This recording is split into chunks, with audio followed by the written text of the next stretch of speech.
let me get started then. Okay, so hi, this is Ray Lutz with Citizens Oversight, and today we're going to go over basically how to provide oversight to election audits. Now, these election audits are really key to making sure our elections are honest. I'm a nerd, so I'm going to try to be high level with this, though. And let's go over, first of all, exactly what is an audit. In general, an audit of any kind is a historical review of records. It means that you're going to take some records early and you're going to compare them with some records later. That's it. That's what an audit is. And usually they think of financial audits, they try to dig back, and what you really want is you want to get back to some sort of ground truth, some sort of initial truth that is not within the scope of what someone might be able to fix. For example, if it's a financial audit, they don't just audit from within that company. They try to go back and get, for example, not just the purchase orders, but they want to see the sales orders and stuff from those outside companies and match them up to see if those purchase orders or sales orders were all made up or not. So we also want to do that.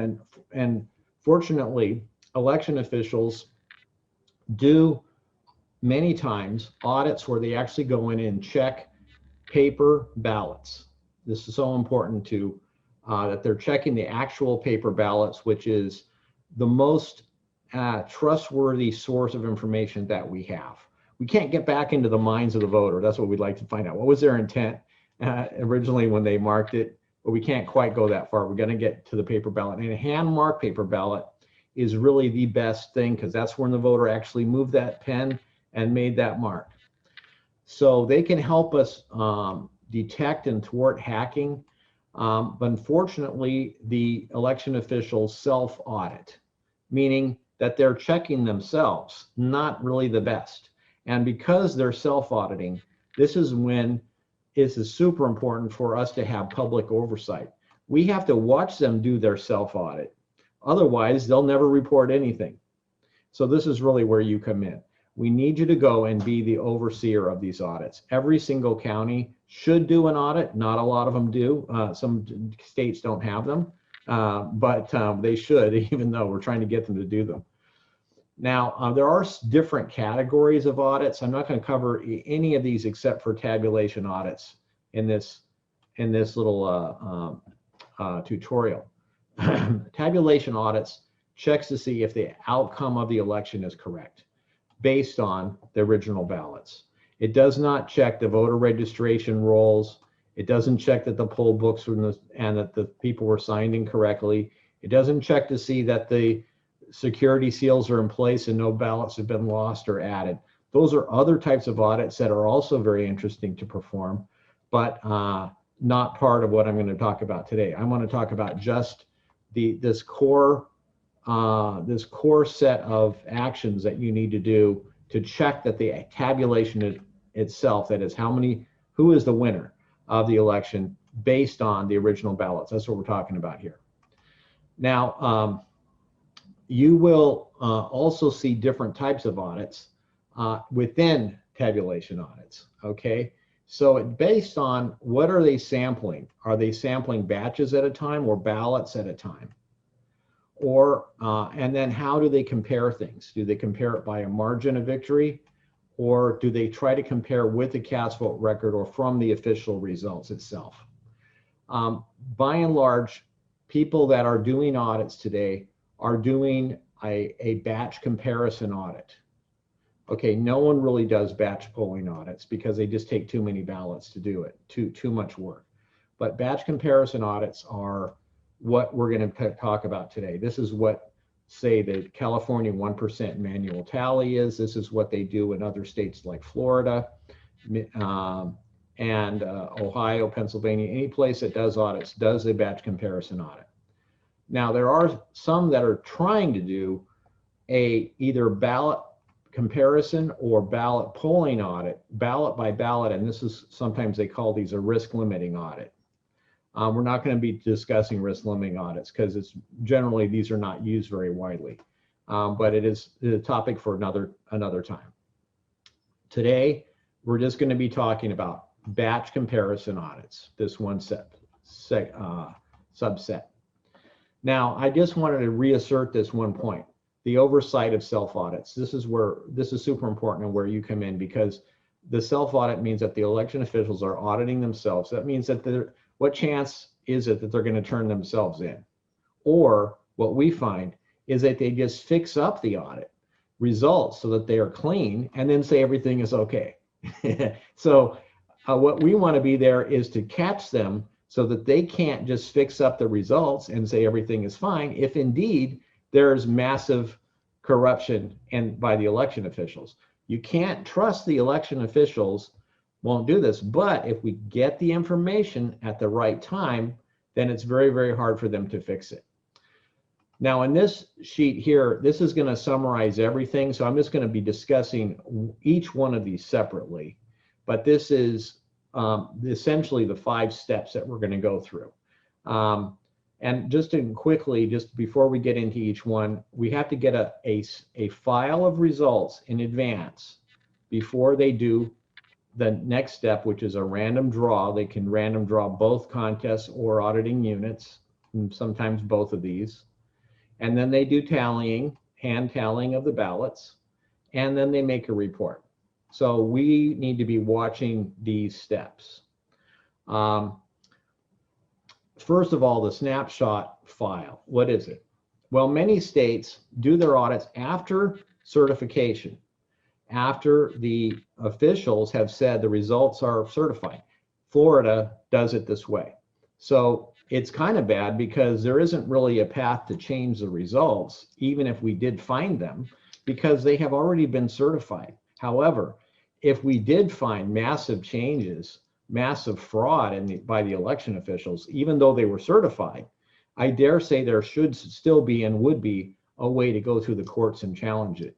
Of course, it's not going to be easy. There is no, in those states, there's no set up method after certification to let the audits do anything. However, in some states, they have a way to change it even though it's after certification. In California, it's done before certification. So this brings up one of the key issues here, which is that because it's being done before certification, that means not all of the ballots are in the set of ballots that are being reviewed. And because it's a subset of the ballots, this is why they came up with this sort of a name called the snapshot. It has nothing to do with taking pictures, even though we like to do that sometimes. The snapshot is a snapshot in time of the official results of the election. And we only need that if the states are working on the subset of ballots. But this was key for us to figure out because at first we could not get the snapshot file, and therefore we couldn't compare with anything because the final results were so much different. Now, again on the snapshot file, it needs to be broken down by the auditing unit, whatever it is. Like if they're doing batches or precincts, it needs to be broken down by precinct with a subtotal for every precinct. And by a group, if you're also auditing by a group, like let's say vote by mail versus polling place ballots, that would be different groups. And then it's best for us to get this in electronic format, like comma separated values, Excel file, or a JSON they use sometimes. But PDF is also something that we can deal with, and that's also pretty common. And also you can actually just read this by hand if you want to, as I'll show you. You don't have to have any kind of special code or software for analysis, although it's kind of helpful to see how it comes out statistically. Now, very, very important is that this file must be published and frozen prior to the random draw. Okay, that means that if you're getting the certified results, Florida and other places, obviously this is of no concern because they've already certified and they're already frozen, so they can't change them. Now in California and places where you're getting the subset situation, then indeed this is could be a severe problem because if they can just change the the results, then they can, of course, cover anything up that they may have done. And the snapshot file should include all the batches that are being audited and should total up to the total numbers for each one of the candidates, so that we can know that nothing has been added in or taken out. That's what the snapshot file. And what does one look like? Here's what a typical snapshot file looks like from Florida. And this is a PDF file. It has a specific name, but you can see here it says at the top, it's a precinct report, and it's got group detail. And you see here, this is group by precinct. Here's precinct 101.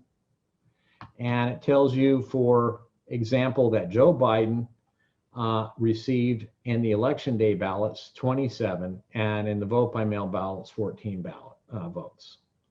And they also have different pages that tell you the total number of ballots, total number of votes, and so forth.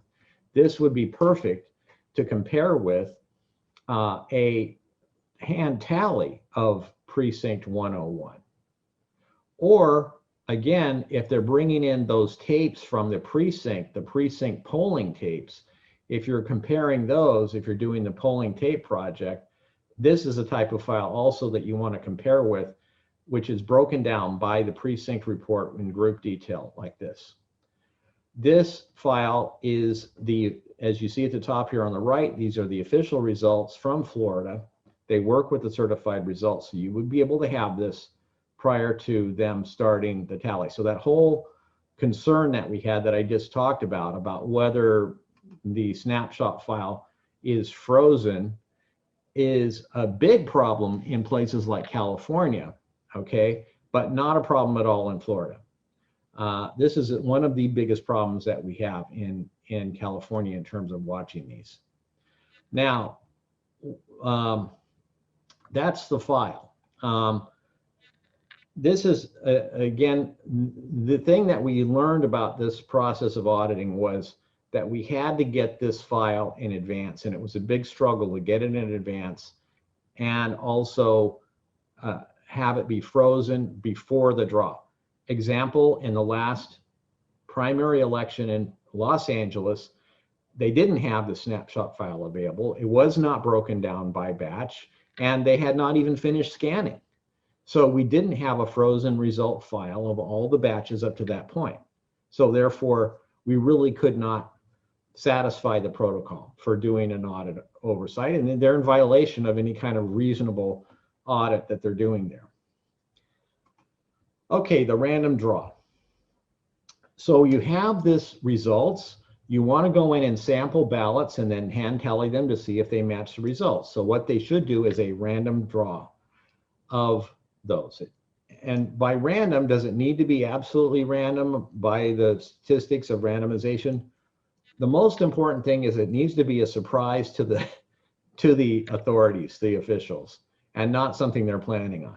So if they come out and say, we have decided randomly which ones we're going to choose because we like these, and they're kind of randomly chosen because of the ones that we like. That's not random. That's not a surprise to them. And so it needs to be a surprise. We found that the best draws are done using, the best way to do this is to use 10-sided dice and a list. Because the list, you can just check to see everything is on it, all the contests, all the precincts are on it, have a number by each one, and roll the dice until you find a number that's on the list. Important that they roll the dice. If the dice total up, you have usually different colors. I'll show you a video in a second of different colors for different values in terms of the ones category, tens category, hundreds, thousands. So you have different colors that you've said this would be where the significant value will be for those. You roll them and you put them in. Now, if the number is out of range, you pick them all up and roll again. Okay, that's the right way to do it. Now let's just take a look really quick at a video of this, of a random draw with the 10-sided dice. And hopefully I'll have this set up here. That's a little bit later. It's another one, and here we go. So this is in San Bernardino County. We have on average. Can you hear it? 188,000 ballots that we turn. So which means if we put 250 ballots per box, Needs to be louder. Okay, well, they're not much saying anything. Let's just see what they're doing here. I'll go up to where they're rolling. There are only 24 boxes here. We are going to roll only 2. You can't really, the audio isn't very good. So they have a box, and here we go. Red is 8, blue is 4. Okay, they roll them into the box. You can see the 10-sided dice. You can buy these for like, you get a whole set of them for $2.99. They're not very expensive. Buy them from Amazon. Red is 6, blue is 5. And so this is a very clean way to do it. Red is 8, blue is 2. Now, let me show you not a very clean way to do it, which we happen to encounter in Palm Beach, Florida. So here we have them, in this case, picking contests. Over here so I can see. District 18. Okay, so first of all, let me stop here for a second. What they did here was they first started just putting these cards that you see here. Each one has a name of a candidate on it, and putting them into a bin.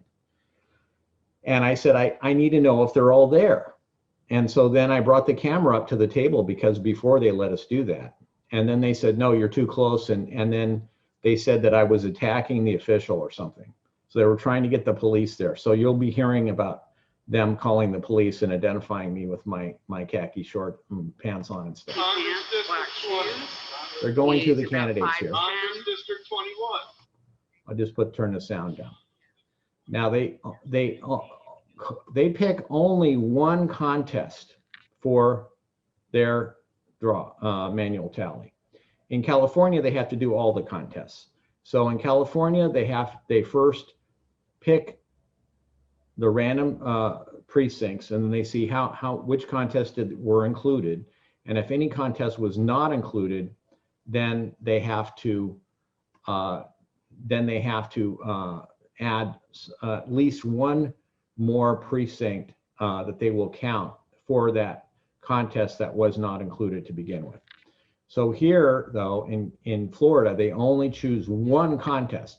So this random draw of the contest is extremely important in Florida, because it means they could very easily just choose a contest that's inconsequential and miss all the rest of them. So this is the most important thing to observe. So they're going finally through that. They push me back with my camera, and they're going through these now, saying what their names are as they go through. District 30. And showing them. Disrupting our canvassing, and he needs to be ejected from the District building. 85. Okay. Now, Yes, he is. He's inside. We are conducting official. now, so I'm going to skip up a little bit here. So they go through them all, and then we have a judge, which is a guy in a white shirt, and this is like the county board of supervisors, one of the supervisors doing this. They come up here, and then I'll show you where they do something strange.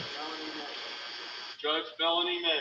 Okay, now, this is the one that they actually did choose later, okay? Now watch what he does there. He straightens up the pile for that one. The only one that he did that to. Very strange. But then watch what happens when they finally, so they take these all. Now, what they should be doing is, instead of laying these on the table, these should go directly into the bin. There should be no further handling of these cards. If they're going to do it this way, you should assert yourself and say those should go directly into the bin. Now, watch what happens, though, when they get done going through them. They start to act very suspicious. Okay, so here's about when they get done. They should not handle them at all at this point. Now they put them over there. She picks them up, and she starts looking through them. He blocks our view. What are they doing? We don't know because they didn't put them in the bin. He's trying to go into a non-public Now, area. what is this all about? I don't know why the delay here. Now she's putting them down to do something up. He's putting his hand in his pocket. And now they're laughing about something. I don't know what. So she's now putting them in one at a time. If I can't see what you're doing, I have a right to see it, ma'am. I have a right as observer at this election official. So I'm Folks, trying if to I get my. can't see what you're doing, I'm gonna want me to come up closer. So if you want to move it this way, that'd be appreciated. So they're shaking them up. Now let's skip forward a little bit more. No, that's not enough. Take it up. Member of the public chooses. Better if yeah, so this is a good point. So it's better if a member of the public chooses the card, not somebody, an insider here. So we always want to assert ourselves to say that a member of the public should choose this. So very important at this point.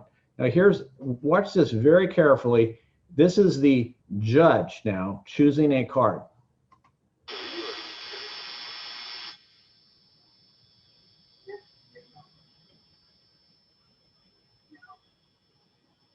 What's he doing? Why doesn't he tell us? Now watch what happens. What's he doing?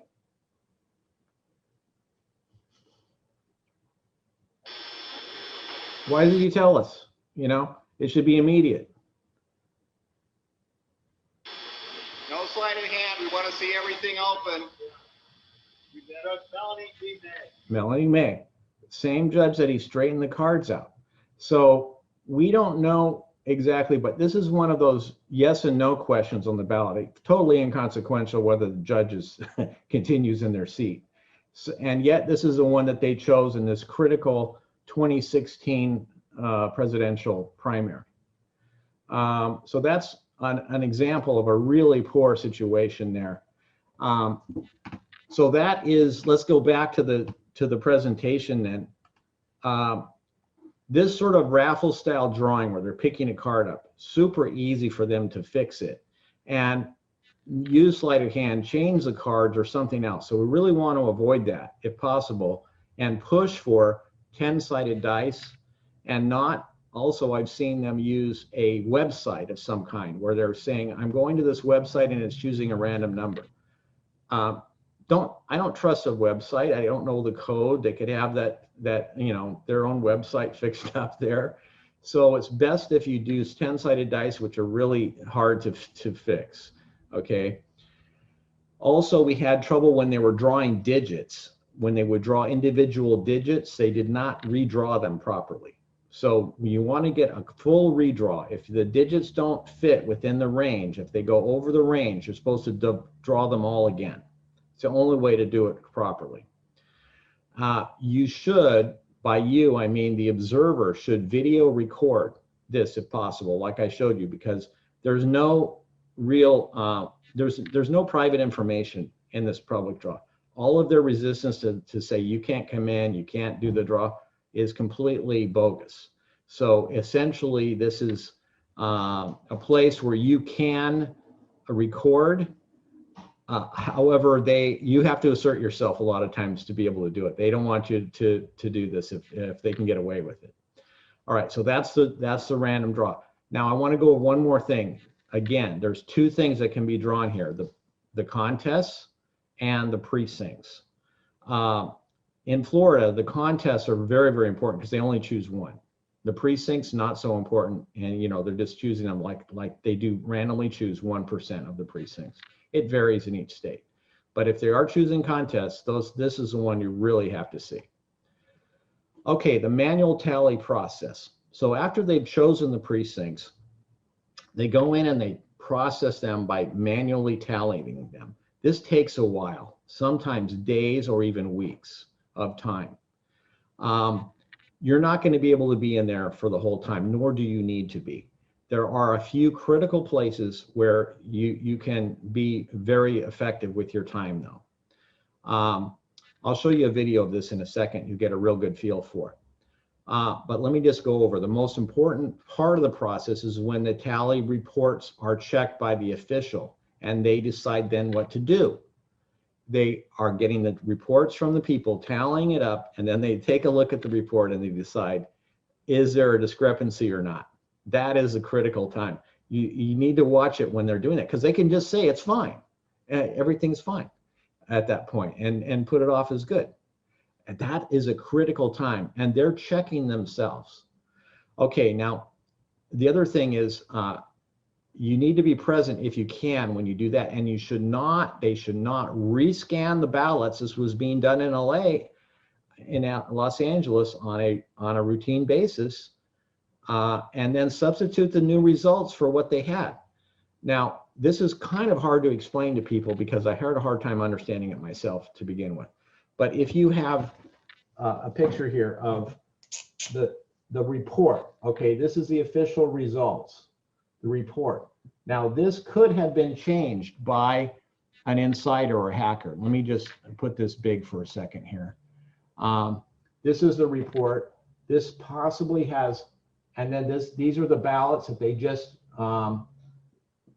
they have the tally result. Now, this tally is known to be good because they just tallied it. This is the golden result right here. And they're going back and checking the report to see if there is any change. So this is possibly has been changed. Now, if what they do is they take this tally, these ballots here, and run them back through the scanner and get a new second report that's different from the first report, that doesn't mean this first report wasn't bad. All it does is cover it up. If they run these back through and they get a new report, and this is what LA was doing routinely, they get a new report and they say, okay, now it matches. Now it's good. Now, no, this is a bogus, this is basically a cover-up of what may have happened. Another analogy on this, I just want to hit one more because this I know is hard to understand.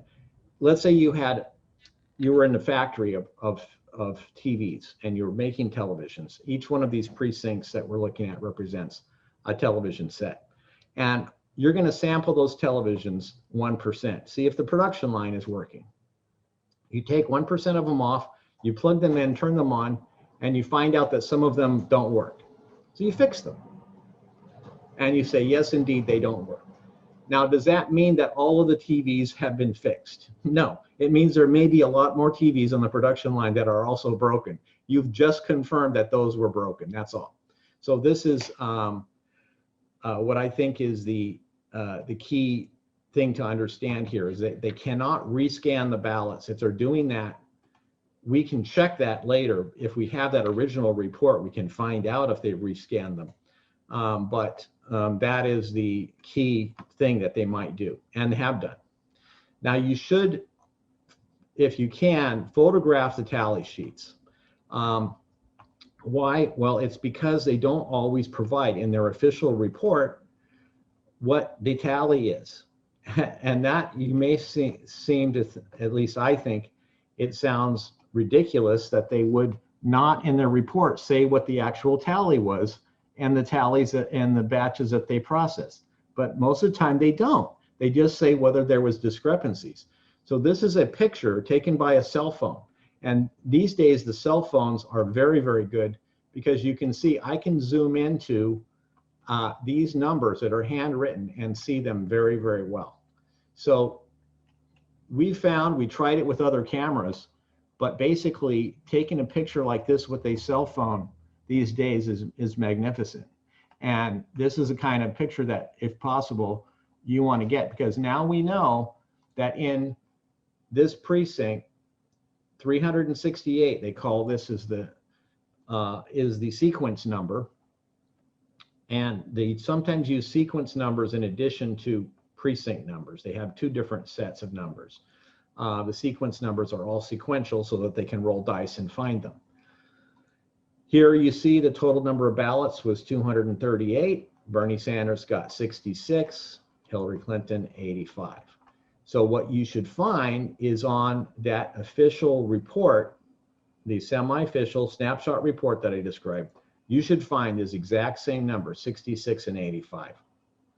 And frequently they won't be there because it's kind of hard to get these tallies all right. Even the tallying them by hand is a lot harder than you might think. Okay, so that is that part of it, and I know there may be some background noise. I hope it's not too much. Let's go back to the presentation. I just got I think one or two more slides here. Checking the results. The most important part now is to take the results of the tally that we got from these, from these pictures. I don't mean to slide that, I just wanted to highlight it. The results of the tally, and then compare it with the snapshot file. All right. This can be done by hand. You don't have to have any special software to do it. However, if you want to use it, it can provide some other statistical analysis. As I said, the audit reports sometimes don't provide the total of votes, and that's why you want to get the snapshots or just record them yourself, and then you can compare the numbers. Now, and then finally, you can enter the counts for each precinct onto a spreadsheet, and then we can analyze them more rigorously. Now, I want to show you a hand tally session here, because a picture is worth 1,000, a video is worth even more thousands of words. And I need to I'm sharing. Okay, good. All right, so this is in, all right, this is in San Diego. This is in 2010. All right, this is when they used to let me in very liberally and did not mind me coming in. And once we sued them a few times, they didn't want me to come in so much. But hopefully you can maintain nice, cordial relationship with your election officials, and they'll let you come in and video record, because really there isn't any information that you're going to get from being there or something like this. And we're sitting back, we just wanted to see what they do. So let me just kind of play a section here, and I'll describe how they're doing this in this case. I'm going to turn the sound down though, because there isn't really much to hear. So this though is what they call the read and tally method. So they have actually 3 people per team. They have a person here, the woman in the blue. She's taking the ballot and reading them off and then announcing it. And these 2 people are the talliers. They both individually and independently tally them onto these sheets. And this is actually the hard part.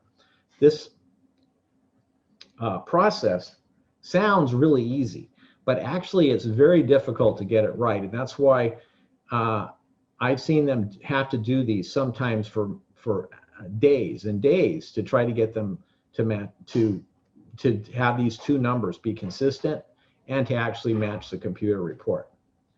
So now we're going on here. You can see this is an 1 hour and 10-minute video. It's going to look all the same. Let me turn the sound back on. Most of the time, this is what it's going to look like. Now, there's very little concern that I have after watching a lot of these of what's going on in a situation like this. These people are all going to be honestly recording everything. But now let's go on up here for a ways, and they get done. Okay, so this is when they're finishing, and this is going to be the critical time for you to watch. Hopefully it'll restart here. Okay.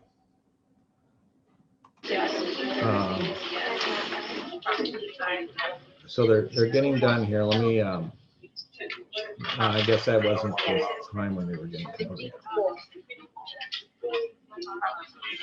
All right, so way up in here then, they actually get completely done, and the woman comes over and talks to them about their result. So they're going to get the total, and she comes over with the official result here. 50080. And now I'm going to be able to get involved here, which is good. Ballots 103, Alvarez 1. Name of you, we just go down the road. Okay, so let's talk about what's going on here. So this is the person running the audit. She has the official results. These people that are doing it, they should not be aware of what the results are, because then they could try to seek them. And sometimes it's important that they don't give them hints like, oh, you're too low or try again, you know, because then these people can try to seek the result kind of unconsciously. But she has the official results here. Now, the other thing is sometimes if it's not California, the results are already certified. So everybody knows what they are. Here in California, you don't actually get those snapshot results unless you ask for them. So it's a little bit hard for them to know what they're going to wind up getting. But if it's a certified results, everybody knows the results, and these people here can just try to seek that. And I've heard from Dr. Laura Chamberlain from the Chicago Cook County area that they would actually mark the sheet here where they wanted them to stop, and they would just stop there and stop tallying. Very bad. So you want to see, so there are things that have come up in this process. But here again, she's just checking. Brown, 29, Nightingale, 2, Ogden, Ogden 1. So this woman over here is saying the number, 1, 69. and she's Write-in checking it 0, off. Write-in 0, write-in 0, write-in 0, delay 0, overvote 0. Okay. So that's what you will be looking for as you are looking at the tallying process. So the tallying process actually, 3, Jones. they're doing some more. So they have to go through all of these ballots. And in San Diego that year, they had many, many sheets, maybe 10 tally sheets to go through. So many contests. So that is essentially the process of getting looking at the hand tally itself. This takes a very long time and is not something that you're going to be able to sit through the whole thing. What you want to do is try to see what the pace is that they're going. How fast are they completing the ballots, and then estimate when you need to be in there so that you can check it. I also advise you to pick one of the teams that you're just going to follow everything of that team. And like I did here, if you can, record the whole thing. We'll be happy to have the recording because we like to see. It's just like taking a whole veil off of what goes on for experts who can't make it to that place to be able to watch the recording of these things, both the random draw things and also when they do the tallying. Before I conclude, I just want to go over one other aspect, which is that these auditing procedures are different in the states. So they are, and I'm only looking at the key states in this election. Many other states do audits, but and so if no matter which state you're in, we'd like to have people volunteer to go in and watch that audit, you know, in your area. This year with the pandemic, you may be able to attend, you know, virtually through some of their cameras or Skype. I've been able to attend the random draw of a couple of counties that were like 4 or 5 hours away from me. And I could just do it by attending a Skype meeting. And by the way, I was able to participate very, very well in the meeting and bring up issues right there regarding, do they have the report? You ask the key thing, do they have the snapshot report available? Can I download it right now before they do the draw? And then say, I don't want you to do any drawing until I get that report.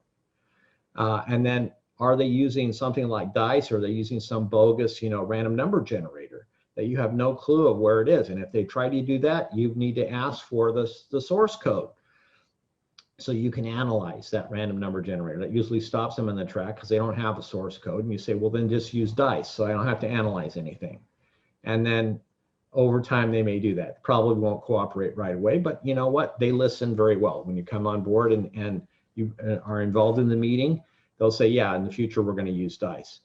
So Arizona, really quick, they use a fixed percentage batch comparison audit. This is what we just talked about with the hand tally, but they do escalation. Like if it's not enough batches, they may include more. That would happen in a very close contest. they pick at least 2% of the precincts in each county. That's pretty good. That 2% is a fairly high number compared to most of them. But they reduce it to the number of contests, only one federal, one statewide, and one legislative, and one measure plus. And definitely the presidential contest is audited. But those are the important ones. So really, this is a very prudent kind of a way to do it, where you're saying we're not going to do every contest down to dog catcher, but we're going to do the top ones, and I've heard that they do a pretty good job. Florida, as I say, only one randomly selected contest. Horrible, because they're going to end up getting the judge or dog catcher or something, and not something that is important. So really, Florida, even all the talk about how they're so good, really does not a very good job with their audit. Only 1% of the precincts. Do they include vote by mail? Yes, in theory, yeah, because it's all certified at that point. And we'll see. There's been some other problems there. Georgia has no audits. Okay. Michigan has no audits at this time. No tabulation audits. So they do some other types of audits. That's one that we're hoping we can get some ballot image audits in. Minnesota, they have a thing where they're binding on the results and may require a full recount. So the audits are really well respected in Minnesota. And you can see they take in 3% of the precincts, and it's got a kind of a wacky way to do it here.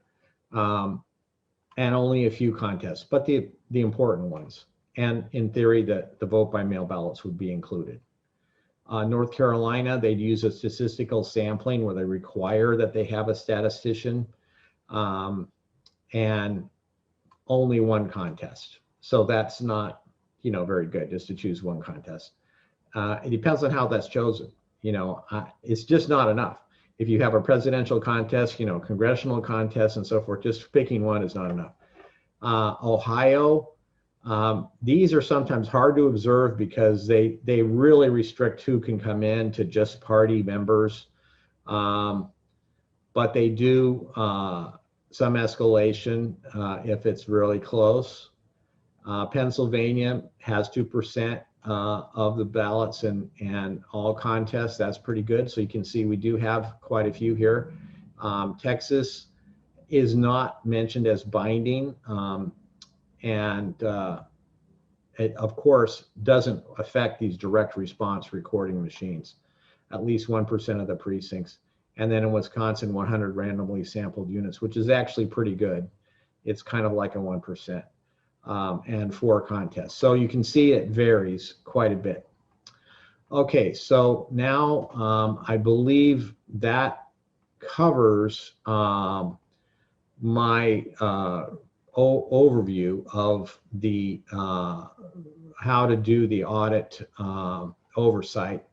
Let me just quickly stop and restart there. So I want to thank everybody for being here, but I'm going to handle questions in just a second. Okay, so now we've started again, so I can handle any questions or anything else that people may have about this process at this point.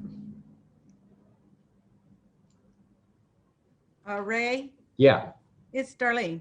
I posted a question in the chat. Oh, okay. Let's see I'm really kind of worried about with the hand counted paper ballots and vote by mail and everything comes in and it's not in precinct order.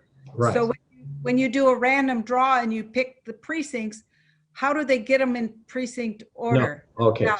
So that's a good question.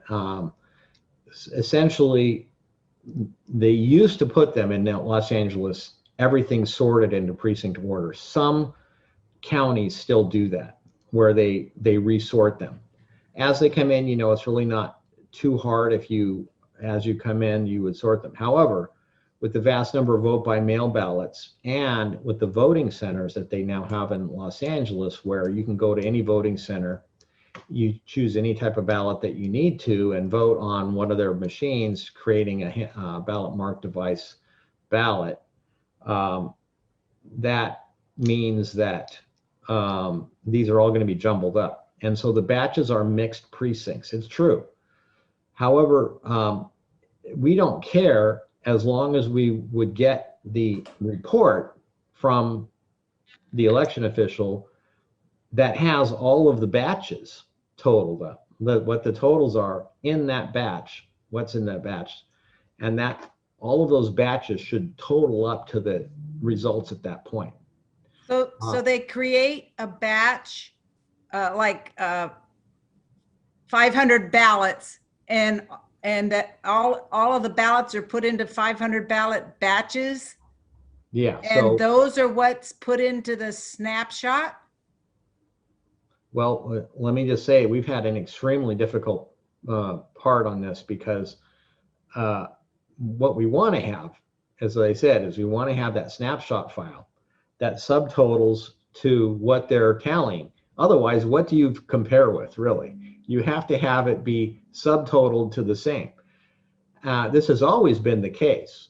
However, what they've done in the past was they wouldn't make this report of all of the batches. They would first choose the batches, then make the report only including the batches that they've chosen, leaving out all the rest. So now you can't add them all up to verify that indeed they sum up. Plus, if you had say a compromised worker on the computer, and you come in and let's say they've changed all the even, precincts, to the ones that, so that the results would be, they've changed every other one, massive change. And you come in and you've chosen a few even precincts, all they have to do is move their changes over to the odd ones, right? And I'm confused. So how could it, maybe you're talking batches and precincts, because now precincts shouldn't matter at all because nothing's put in precinct order. And for the audit. For the audit, but that's what we're talking about, right? For the audit, yeah. So we would have, because they're not put into precinct order physically, they can only tally them by batch. Now, here's what happened though in San Diego. We came in, we in our in the 2016 primary, we said, gee, you've left out a whole bunch of ballots out of the audit, which is another issue. How many ballots are included? They left out all the later vote by mail. So, and this is a good way to show this here. So essentially, in California and other places, especially this year, you're going to have 4 different sets of ballots. Okay, and this first set here, we're going to be calling the polls ballots, or these would be the election day ballots. And then these, in this set, this would be the vote by mail ballots that arrived and were counted by election, the close of polls. Those would be called the earlier vote by mails, and these would be called the later additional vote by mail ballots that were received properly by, postmark, depends on the rules of the state, by election day, but not counted until later. And then provisional ballots, which weren't too many. So in San Diego, in this election, you can see the numbers: 195,000 for the polling place, far more, 292 in the early vote by mail ballots, 210, still a good number of later vote by mail ballots, 75,000 provisionals. Now we have these shown here with the individual precincts, 1, 2, 3, and so forth, all the way down the line. Now the polling place ballots, if they don't have voting centers, these are going to be automatically sorted by precinct because that's the way they're voted. Still pretty much the case in San Diego that these are going to be sorted by the precinct or the polling place. Sometimes there's more than one precinct in a polling place. So you have one of these sets here would be one of the precincts that they would select for auditing, and then it would be fairly easy to find those. However, down here, what they're doing, instead of picking them by precinct, they're kind of like drawing a line across this way. They're picking up batches, and these would be batches that were selected from the vote by mail ballots. And if they had the report of all of these batches, they would still total up to the total, and it's still fine to do the auditing by batch as long as we could get this full report of all of the batches and it totals up to the number so that we have in advance and they can't change it what these are. However, if we don't get this full report, then they could just say, oh, well, let's say you had the compromised official, he would then swap these around so that before he gives you the report, it looks fine. So all the ones that they've chosen are not the ones that are fixed. You can see here that in San Diego, they didn't do any auditing of all of these. 285,000 ballots unaudited. And that's why we sued them. And initially won, and then they said, okay, well, we're going to make it okay to do this for everybody. And they changed the law. So then we lost again. But we did win for a while. So that was nice to see. So this is the thing about the fact is that they said, oh, well, our software, we can't make this full batch report with all of the batches in it. And we can't give that to you because of the defect in our software. Well, this is no longer the case. In California, all of the new software that you just put into place can make these batch reports here. And Los Angeles, in fact, in their $300 million voting system, specifically had in there, because I read it myself, that it must be able to produce these sort of batch by batch reports and total them up so that we can get this report from them. There's no reason that they can't do it other than that they just don't want to at this point. And this Okay, is what so they said they're doing batch by batch reports. We'll assume that they're doing that. So they have the capacity to do it, and they should be doing that, and that's what you need to demand when you're there. Yeah. Okay, so that answers my question. Thank you. Okay. Can I ask a two clarifying questions about what you Absolutely. just Yeah. showed? So can you bring that diagram back up? Yes. So in the two bottom sections, the purple and the dark blue, I just want to clarify for California that because of the law change, that the late arriving vote by mail ballots and provisional ballots will not be audited at all. Am I understanding you correctly? That's almost correct, but we should phrase it a little bit differently. They're not required to do it by law anymore. Now, that doesn't mean that they're not going to. It just means they're not required to, and that we can't take them to court and say that they're committing a felony or whatever. We could ask them to. Crime. We could point out to the media what they answer to that question, right? That's exactly right. And you know what? It's prudent for them to audit all of the ballots. And, Absolutely. just to say we're not going to audit this big section of 285,000, that's 37% of the ballots left out. And this year especially, this is why we wrote the letter to the governor and said we've got a big problem because in this election, we have so many more people voting by mail. So essentially, this part here has shrunk down to a little tiny piece, and the early vote by mails has gotten very much larger. The later arriving vote by mail should maybe still be significant, but all of these from here on, Provisionals should go down because we have same-day registration now. these should go down, yeah. But the point is that a lot of people still submit, like more than half of them come in with their vote by mail ballots at the very last day. I don't know how it's going to be in this election. Historically, they've waited.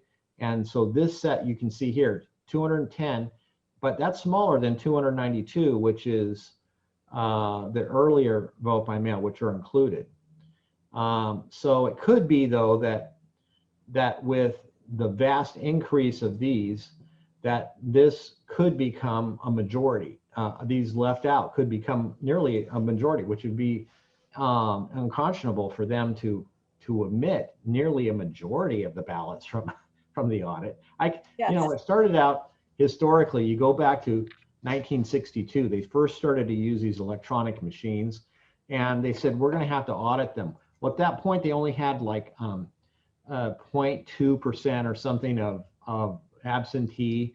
That went up through the years and went up to, in the 90s, it became kind of, you could become a permanent absentee voter in the vote by mail.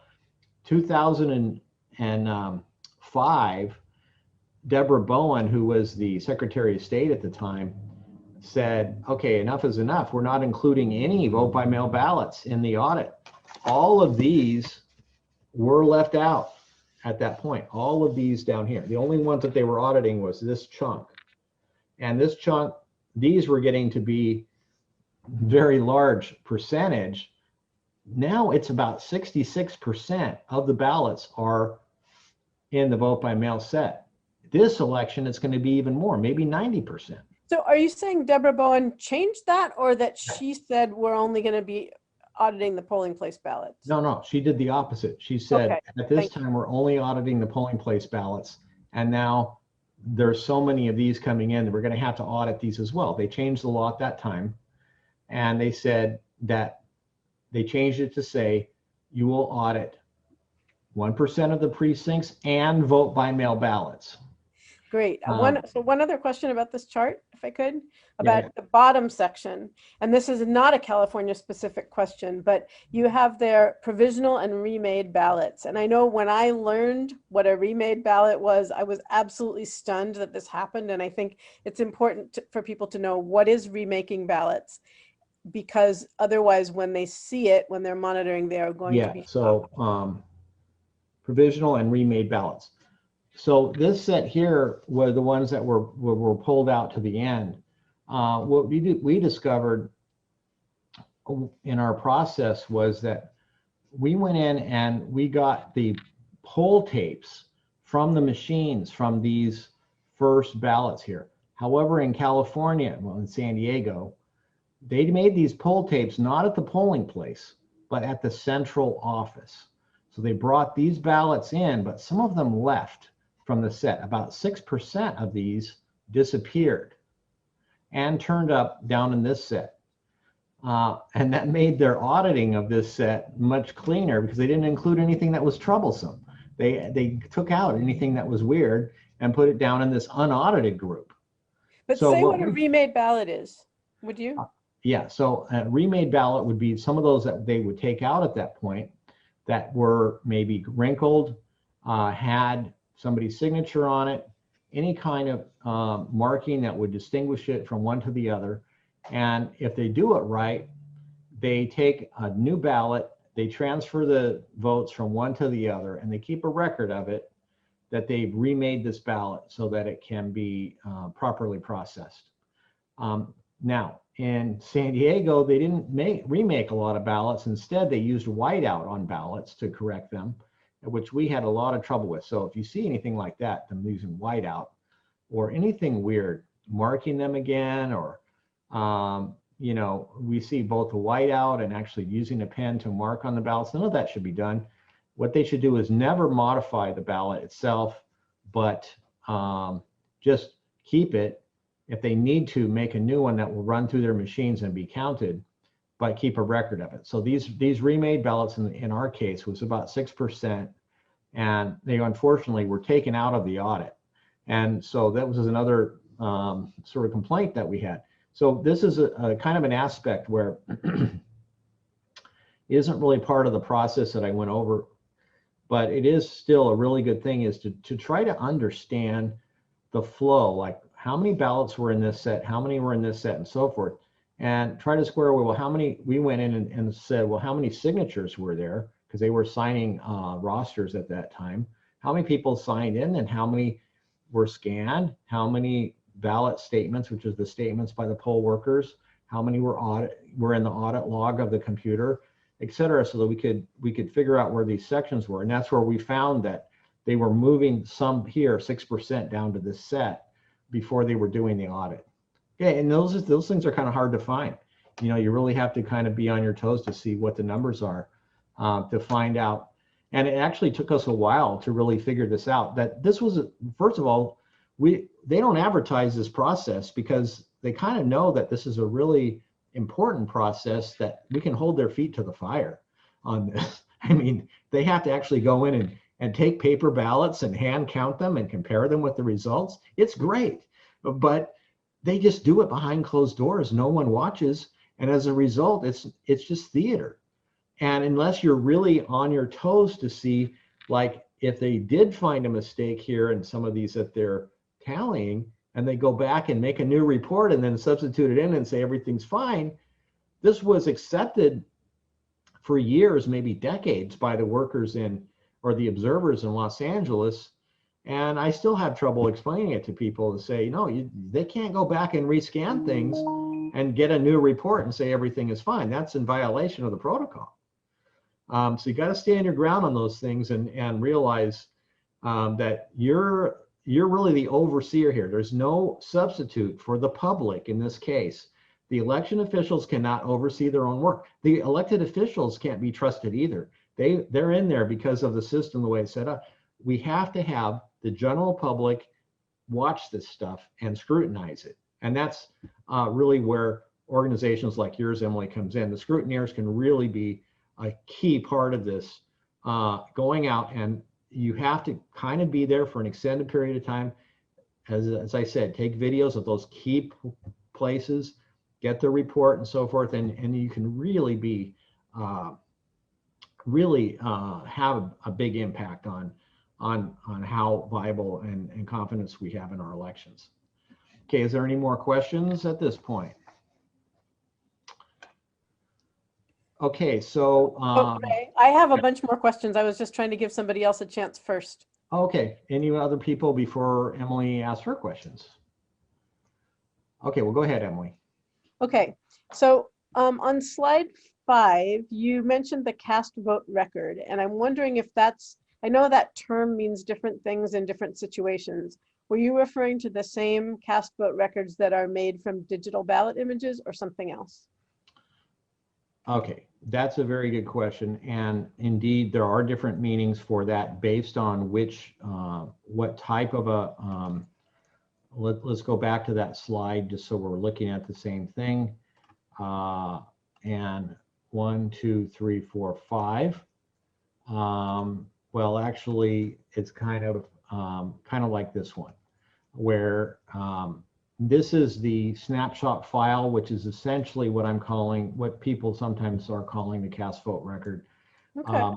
Strictly speaking, though, these days, the cast vote record means one data record for one ballot. So this isn't for these other types of audits that I mentioned here. When you start talking about this cast vote record,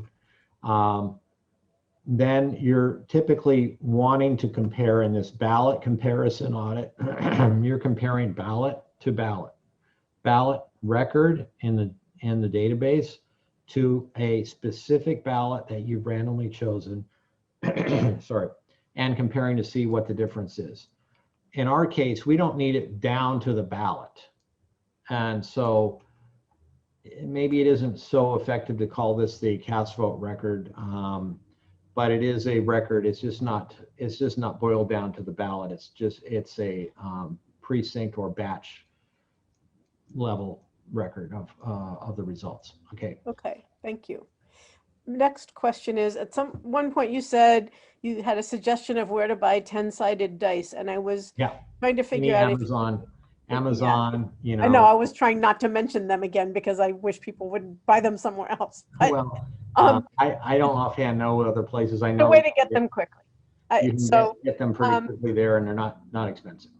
Yeah, game stores also. But are you suggesting that as observers, we buy 10-sided dice and bring them in case the county is using a method that's worse? No, they won't ever take them because they don't trust your 10-sided dice. That's what I thought. You have to ask them to buy them, and then they will buy them. Or sometimes like especially if I'm buying, say, a thumb drive, I can buy it from Amazon and have it shipped directly to them, so they know they haven't monkeyed with it.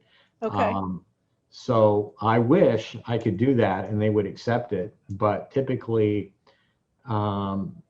what you're going to find is, let's say they're not using a method that we like, let's say drawing from a hat, or maybe using drawing from a hat has to be one of the worst things, little slips of paper. Now, let me tell you a quick story. I was up in San Luis Obispo.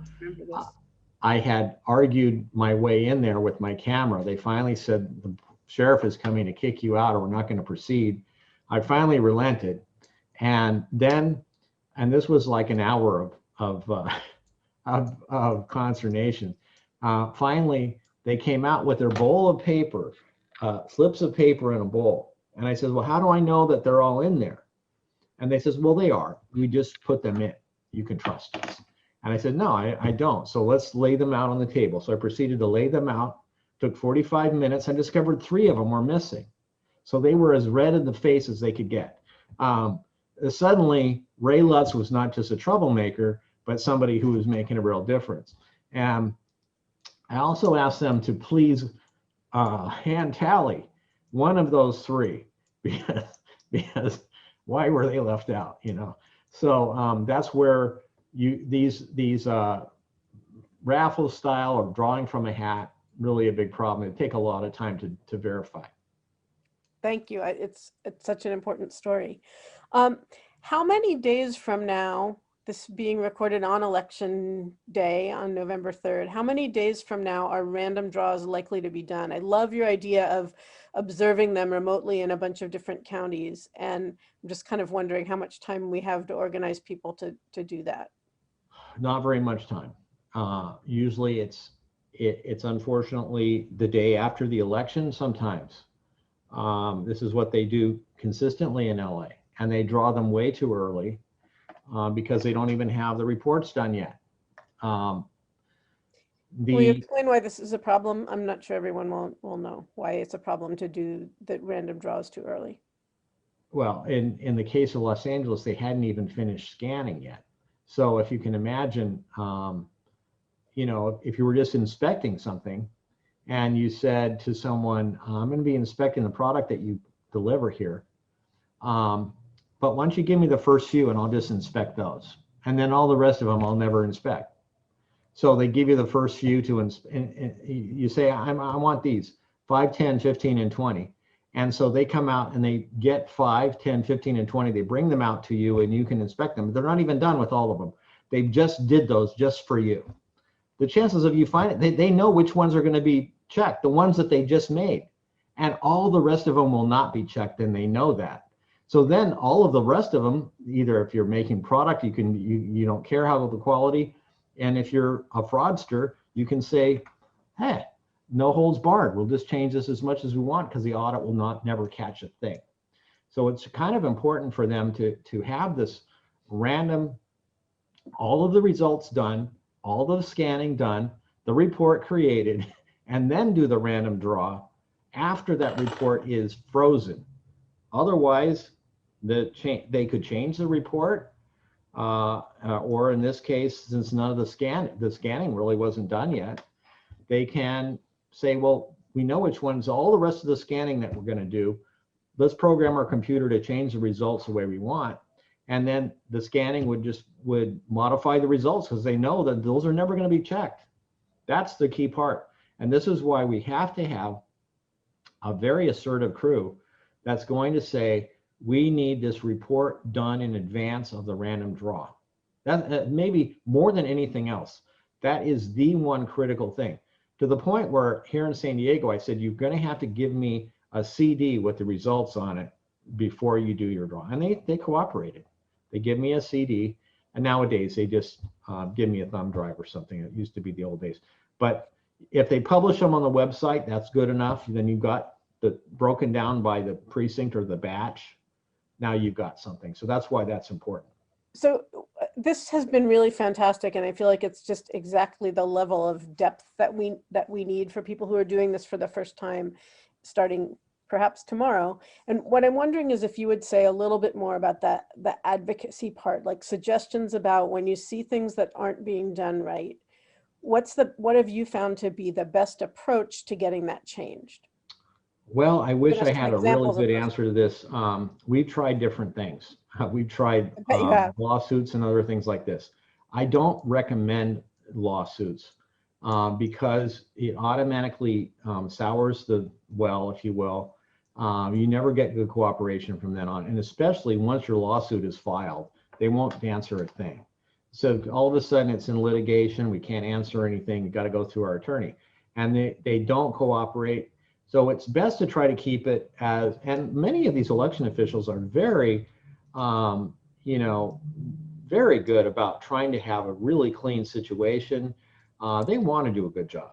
So, and they appreciate most of the time the citizens coming in, because the oversight is something they can't do themselves. They cannot do that. And the people that are coming in from the outside are providing a critical and something that the insider cannot recreate. You cannot get somebody who's works for you to also be an effective independent observer of what you're doing and turn you in if you don't see something right. It just doesn't happen. So it tends to be what I suggest after doing this for a long time is if there are things that we want to change of a nature that where we say this needs to really be improved, we've got to go through a legislative channel.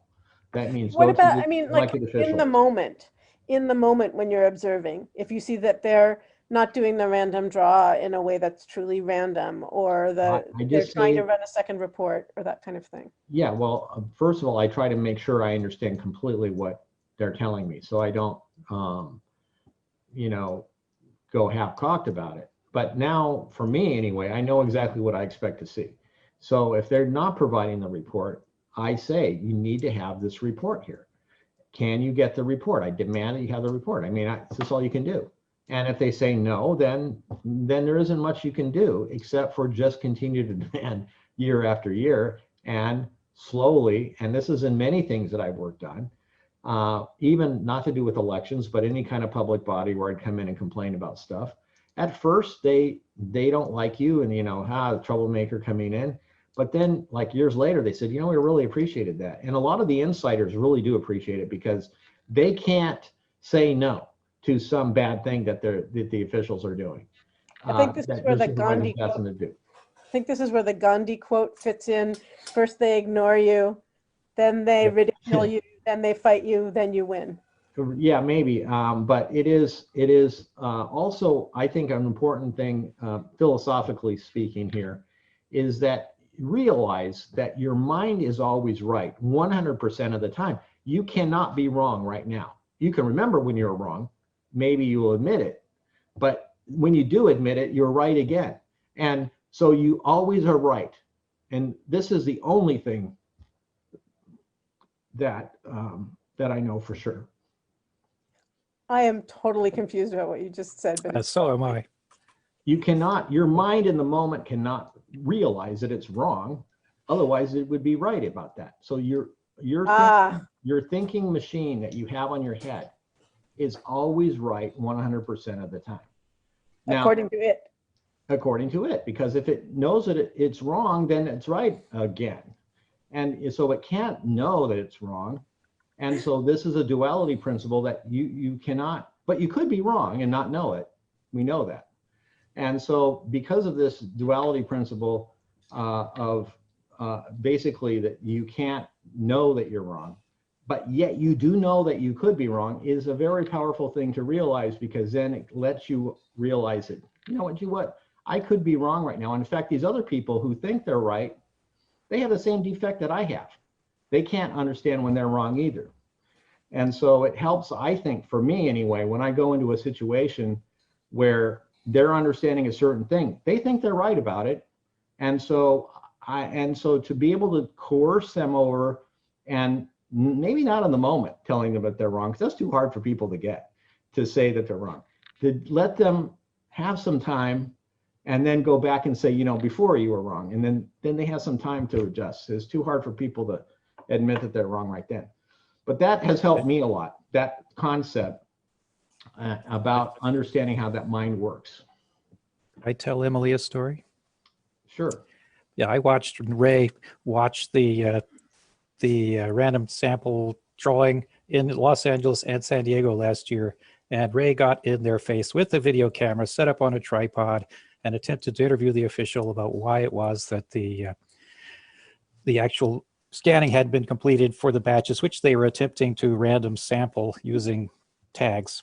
And then I did all of the random sampling in San Diego with ping pong balls, which was very disconcerting because I was being asked to randomly choose ping pong balls out of a bowl, or a plastic tub actually. And it's impossible to do that randomly, of course. And it's kind of the same problem that Ray has with being right all the time. You can't be random by thinking. But that's not the story I wanted to tell. story I wanted to tell was about the watching in Los Angeles when I went into opening process, and I saw that all of the ballots were being opened with this is a California ballot right here. It's a signed, not quite sealed envelope with this side up. This is the light side up. This is the colored side. This is a great practice to have different color on the two sides of the envelope and no voter ID on one side. This is the side with no voter ID, the colored side. If you see a room full of California ballots and they all look like this on one side, that means that the openers are looking at the voter name and they're looking at the ballot they just pulled out, and they're violating voter privacy. So the reason I tell the story is because this was a very bad practice that was going on 1 million ballots in Los Angeles in the primary. And I noticed where the supervisor was, and I slipped away from my monitor person and went to talk to the supervisor and mentioned to him that I noticed that they were all looking at the voter names, or the voter name available to them as they looked through all sides of the ballot. And he said, oh, that's interesting. You know, I could change that. And I suggested you might want to change it. And he did. But then when my minder came back to me, who was actually more like the head of the minders, I told him the story because I thought it's a great positive story about watching. As I came in as an outsider, I noticed that they were doing something they could easily change, would vastly improve the process. And the guy told me, oh, you're not supposed to talk to the supervisor. You're not allowed to talk to that supervisor. And I said, where does it say that? Because I just signed something, you know, or to agree to be an observer. And it doesn't even say that. And I showed him where it doesn't say that. And he said, oh, well, I'm going to have to go back, you know, my office and change that and add in the do not talk to a supervisor thing on the thing you sign when you go watch. So that's what the reality is. So you've had a negative impact then by. I may have had a negative, by going positive, too far.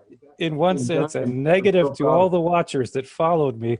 But there's one more thing I want to point out. It's something I noticed just today for the first time ever. And this is a San Diego ballot, and it has, if you look through the hole, there's a wonderful hole in the middle of the envelope that goes right through. And when they remove the ballot, they can put it on a spindle if they're really great, or just look through and see, hey, there's no ballot inside. But when the ballot lines up with the hole and a target shows up in the hole, that's not a good thing. And this is apparently true of all the San Diego ballot envelopes right now. Wow, that's a really bad thing. Voter intent shows up in there, and empty targets can get dirty and create overvotes and so forth because of that hole. And I can't believe. Pen and add the bubble there and cause an overvote. And of course, it doesn't happen if there's a secrecy sleeve, which they have eliminated in maybe many counties, and almost all the counties in Colorado eliminated the secrecy sleeve, which was, you know, intended to actually make sure this kind of thing didn't happen, even if the envelope ripped or something, or as it was being opened, to solve that problem. So that actually, that sort of thing, we didn't actually go into at all, because I was trying to confine this just to the tabulation audit. So there's those other things for observing that are still very valid to do, and go to the election office and watch as much as possible. And I do believe there's a pretty darn good list of things to look for that was created by the State Audit Working Group and other workers that provides some tips for, it's going to be different in every area, but to give some idea for some things that you can look for. I think it comes down to just having a really sort of open mind to try to see what's going on, understand what they're doing, look for where the ballots are being moved, what are the numbers here, do they add up? It's sort of fun to do, it's something that I think people can dedicate their time to and become practice watchers at doing this and be really a vital part of our election process. Okay, so any more questions from you, Emily? We've had some great questions. I think that was the last one. Okay, good. Okay, so in the hopes of not taking this too long, I'm gonna therefore conclude. It's 10:30. It looks like there's one more post-recording question someone wants to ask. Okay, so let me turn off the recording and then stop recording.